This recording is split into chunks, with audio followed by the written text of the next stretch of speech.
Welcome back. Good morning. It's coming up to 21 minutes to 11 o'clock. We are continuing our focus on women unemployment here in the country. Well, we often say we're fighting the coronavirus, but in a sense, single mothers are waging the toughest battle.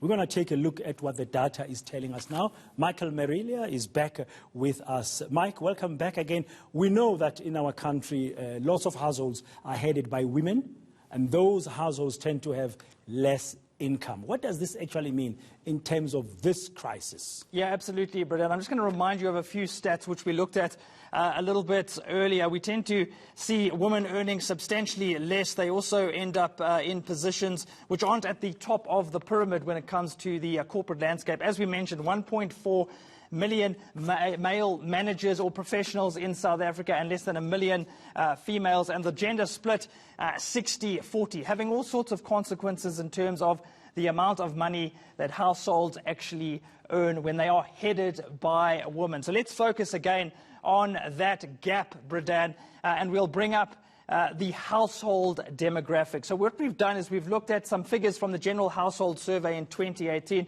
exploring what the lockdown has actually taught us about the pressure on female-headed households. And, Bradan, it's important to note that a lot of households in South Africa are, in fact, headed by a woman. In fact, the latest stat that we have from 2018, almost 38% of all households in this country are actually headed by women. And if you look at another study, Bradan, conducted a few years earlier in 2015, it found that male-headed households were likely to earn as much as 65% more than female-headed households. And when you tally it all up, Bradan, how many households are headed by women in this country? This, to me, is incredible. 6.1 million households. And as we said, because they're headed by women, they tend to be more vulnerable. So certainly government will need to keep an eye on that, Bradan. That is a lot of people and a lot of children who potentially are vulnerable.